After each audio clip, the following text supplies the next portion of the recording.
Welcome back to the Professional Lovers Channel. We're glad that you're with us tonight as we get ready to talk about this last episode Of the honeymoon.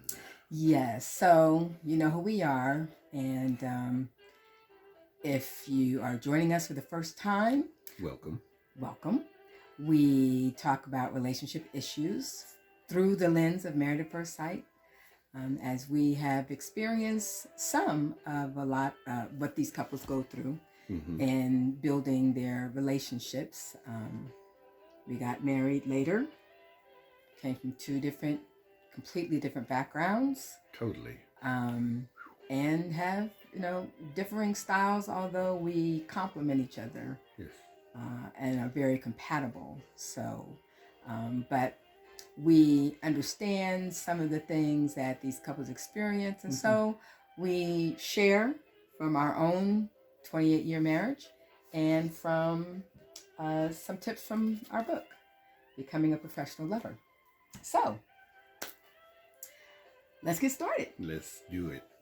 And I'm so glad that the first couple that the show started out with is the one that we can just get out the way.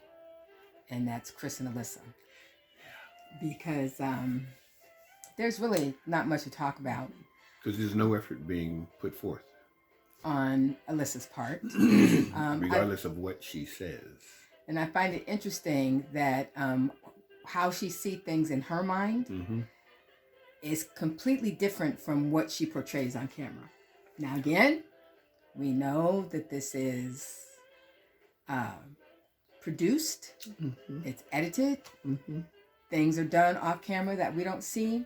So all we can go on is what we see and what we hear on the after party. So from what we saw tonight, Alyssa has a whole different picture in her head about how she's been handling this, how she's been putting in all the effort and all the hard work. She has put in none other than staying there. That's it. To honor her contract. Which, I don't know, it's almost like a job you hate going to. But Right. you just keep going to so you can get paid. Right. And so that you can spend time with the girls that you love. Yeah. Even though this is Married at First Sight. And I'm glad, first of all, now I thought it was interesting that the experts came on and said, Pastor Cal, we've been monitoring this situation very closely. And we have talked to Alyssa about not participating in activities with Chris. So Alyssa shows up to play tennis in flip-flops because the expert said, you need to do something, act like you're participating in this relationship. She had no intention of going to play tennis. Otherwise, she would have worn shoes that were tennis worthy. Okay? And every time he's tried to talk, she has blown him off. Every time she gets uncomfortable with him holding her accountable to make decisions, she goes off and cries to the producers about how unfair this is and all of that. And one producer finally said, this is marriage at first sight. Not single at first sight. This is not meet your girlfriends. No, he said that. Did he? The producer said this is married at first sight, not single at first sight. Because she wants to, how come we both can't live in the apartment? How come we can't both experience living in the apartment? I want to be able to be close to the girls and invite them over and not be so far away to invite them over. And Chris said exactly what this is about. Hey, appreciate all of y'all, but I'm not here for y'all. At the dinner. When she came up with her strategy that he hadn't heard. First time that he heard. Oh, you live in the apartment half the time, and I'll live in the apartment half the time. And he's like, what the heck? I'm not doing that. He said, he compared that to divorced couple. Divorced parents. Divorced parents. With the kids. Couples and the girlfriends as the kids. Yeah. And we'll work out what weekend we're going to be close to the couples and and her insistence that I'm a really good person. I don't know who she's trying to convince. Because I guess if she hears herself say it enough times, she'll believe that she is. Well, she's believing it. Because like I said, how she sees in her head that she's handling this is what she believes. Okay, well, That she, and nobody else around the table Nobody. believes what she's saying, because everyone can clearly see what she is not doing. So she only sees that in her own head, because somehow she thinks that all of us watching are going to be able to see how she's been kind and she's been, really working hard. And she keeps saying, the fact that I'm here, really, you're there because you have a contract. Yeah. You have a contract to be there, or else you lose out. I guess you have to, you have to pay back money or whatever the case may be. That's why you're there. You're not there for Chris. You are there because you're under contract. And she's no different than season 12's Chris and Paige. She's no different than season 10's Zach and Mindy. She's no different than season 4's Heather. And she's no different than season 3's Sam. She would know. She was looking at him during I all was those looking it up seasons. Because this is a repeating narrative for Married at First Sight, to have the person who is not attracted to the spouse and then treats the spouse like crap. Yeah. Okay. With lots of excuses and lots of reasons that make absolutely no sense. That's enough. Yeah, I think we're done with them. Yeah. Well, we're done with her. Yeah. And if he can't get 1%, that's all he asked for, 1%, some inkling of an effort, he'd be willing. But he's not. He's not receiving that. So she's done. He's done. We're done. Yeah. So moving on. Lindsay and Mark. Yes. They talked things out after their little argument and got back on a good track. Right. A good path. Talked a little bit about kids. Talked a little bit about religion. I liked how he started their breakfast the next morning with prayer. Yes. Now, it's no secret that we're Christian, and we definitely believe that having a spiritual center for your marriage is a important way to keep it on track. Yes, it can be critical. Yeah. It can be critical. If you have the belief in spirituality, it's a core. Whatever that looks like for you. Exactly. When the two of you can use that as the foundation, exactly, and what connects you to each other, then it definitely helps when you are experiencing those differences that you need to work through and get over. And so that led to a little discussion about religion and church and those things, and they seem to sound like they're on the same page with all of that. I thought it was interesting, though, that when they started talking about Mark's home issues with his landlord / mother figure friend, and everything that she was putting him through on his honeymoon. During his honeymoon. How do you call somebody 3 and 4 and 5 times a day on their honeymoon every day? Yeah. And changing his lease, which would be effectively, kind of kicking him out because, he has cats. Which he had before. Right. It's not like this is something new. So I don't know if she's associating the cats with the bed bugs, but anyway, what I found interesting was, of course, Lindsay goes right into, "Oh, look, we're gonna get you out of there." Or it's we don't need to do that. She was Mama Bear. Mama Bear, and he felt a little weird. Awkward. It's something he's never experienced.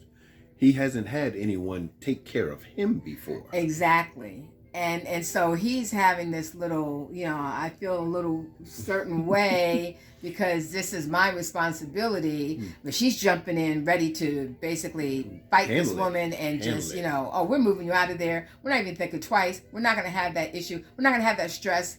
And he's like, Not that he wants the stress. But I don't know how to handle that. Unfamiliar, right? He's unfamiliar with the situation where, and it may be because he now has an option. He may never have had options in situations where, he was confronted by something.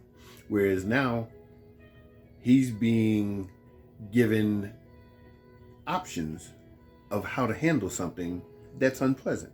In this case, Lindsay is like, we can cancel that and we can move on.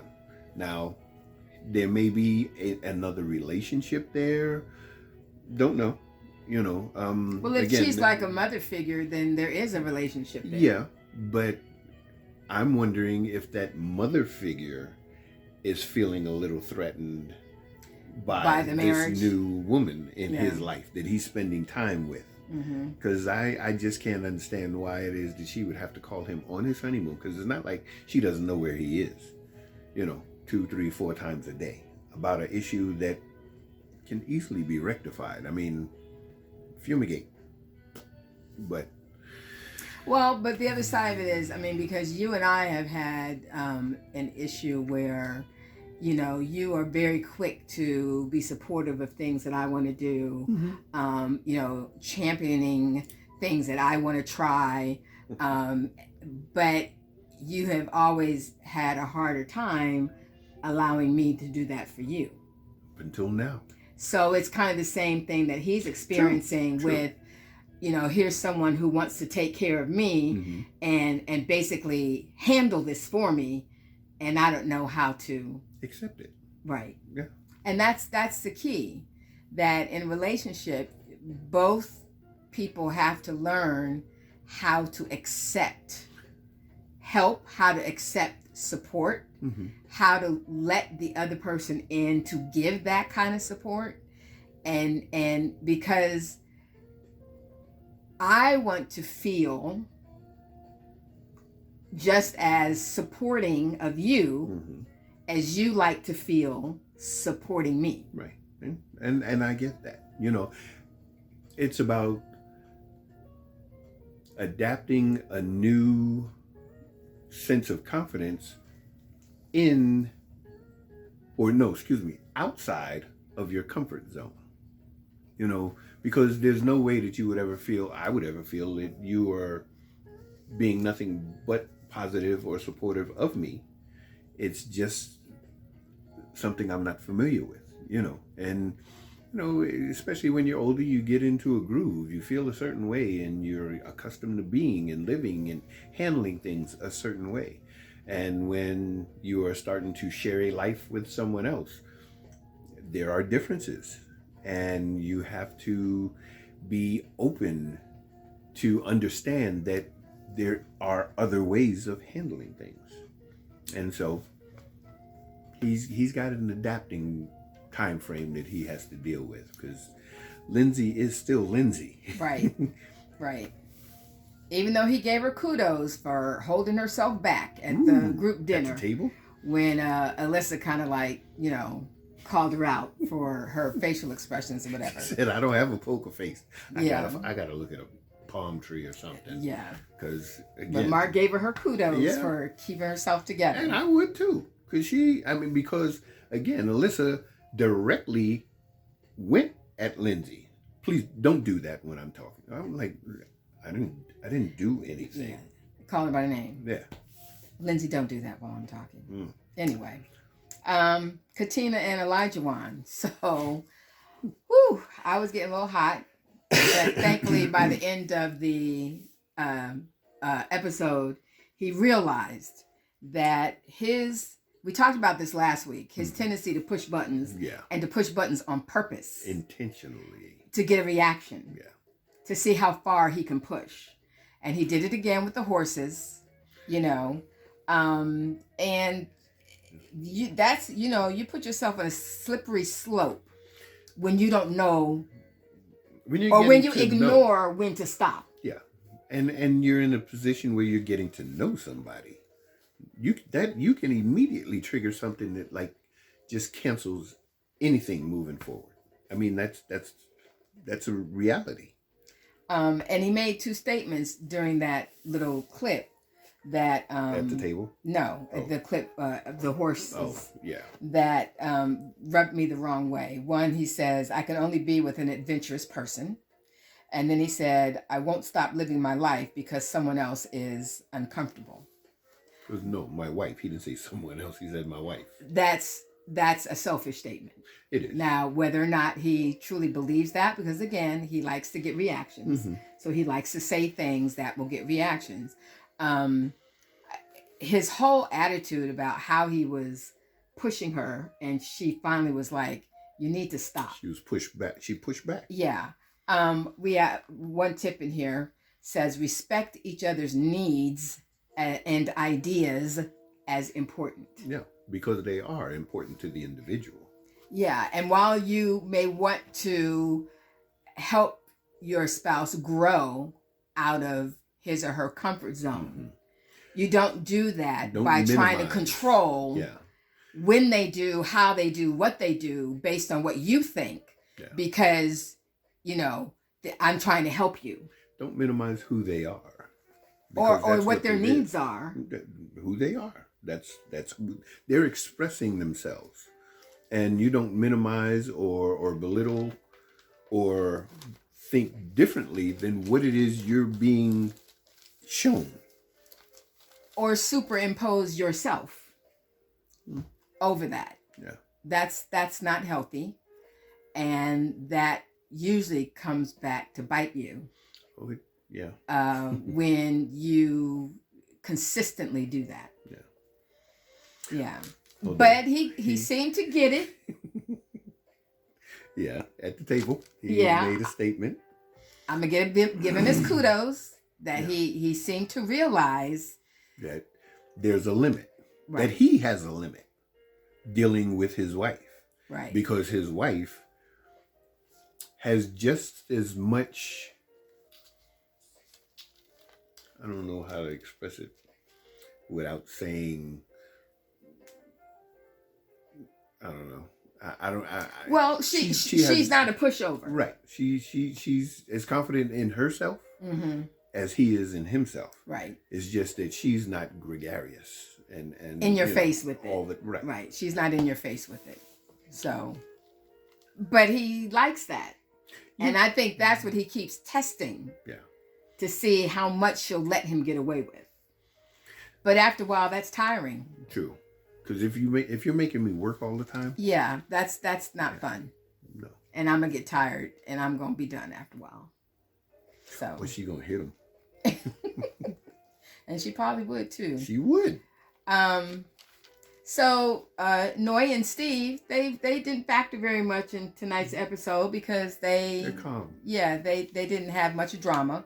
Although Steve, like Olajuwon, likes adventure, likes to travel, and loves to explore, and said that he gets disappointed when Noy doesn't share that kind of excitement because she's not very adventurous. But she willingly went out of her comfort zone. Mm-hmm. To go swimming with him, to learn how to float and all of that. But now, if you remember Noy in the beginning, Noy is adventurous if she can do it incognito. Okay. Through her alter ego? Exactly. What's that person's name? Yeah, I forget too. But, yeah. So she has something in her that, is appealing to Steve, but, she has to feel comfortable with herself letting it out of Noy as opposed to her alter ego. Right. So. Right. But I think they're comfortable. I think, I think we'll eventually get to that issue where they're concerned about their future. But as it stands right now, they're getting ready to go back home, to their lives. His life of unemployment. Which, that's going to be a concern, I'm sure. Yeah. But maybe he has a plan. We just haven't heard. We'll see. Jasmine and Michael seemed strained the whole episode. Yeah, well, even in their trying to have lighthearted fun, it still seemed strained. Me personally, and I think do I say that at least once every episode? What, me personally? I think Michael has to find a way to make her laugh because she's tense, and he's very serious. Yeah, and this is supposed to be fun, especially at the getting to know you stage. It's not supposed to be stressful. And again, just for the simple fact that you're married, that in itself is stress. So they need a light platform that they can exist on together, you know. And he knows that, and he was trying with the the last scene, going into the water and all of that, and taking pictures and stuff. But again, it still seemed strained. Yeah. But at least at the dinner, Jasmina said, "I can see why the experts matched us. I can see a lot of similarities between us. Compatibility, yeah. Just, our communication styles need a lot of help." Yeah. And he admitted to the fact that he was willing to work on his delivery. Right. Exactly. Right. Yeah. Which, as he said, is just as much of a part of communicating as the words that you say. In fact, and you've heard us say before that nonverbal cues are more important. It's what we pay attention to more than the words. They have more perception.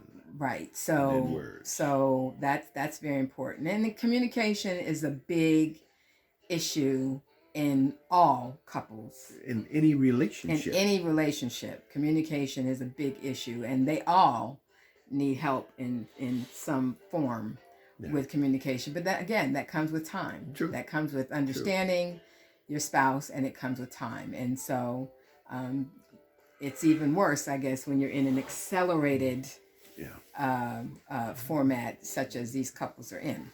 So they're getting ready to move in together, and somehow I feel like this is going to be tense for all of them. Mm-hmm. It is. Regardless of how they have gotten, as Noy said, survived the honeymoon. This is going to be tense for all of them. Yeah. I don't see any of the couples having an easy, smooth transition, to living together. Yeah. So we're in for some more tense watching moments, and but we'll survive them because they're on TV. Yes. And whatever has happened already. True. We're just seeing it for the first time, but it's already happened. Some of y'all even know whatever happened already. And the other part of it is that they're not my spouse. So there you go. But just like Chris said, I'm not there for y'all. Exactly. That's my spouse. Exactly. And I'm happy to have her. Amen. For 29 years. Almost. Ooh. Almost. Not that it's been perfect. Let us not have you think that it's been perfect. But it's been a perfect effort. It's been a perfect struggle. It's been a perfect growth. It's been a perfect heart monitor, going up and down with peaks and valleys. Because if you flatline, what does that mean? That no you're life. Dead. Yeah. And he's perfect for me. And with that, we will say goodnight. Happy Valentine's Day to everyone. Oh yeah, it's gonna be that. That's gonna be Monday. So happy Valentine's Day. And it's not just for, couple love. Family love, friendship love, any kind of love that you have in your life. Recognition. Recognize it, appreciate it, and enjoy it. And we'll see you here next week. Peace. Enjoy.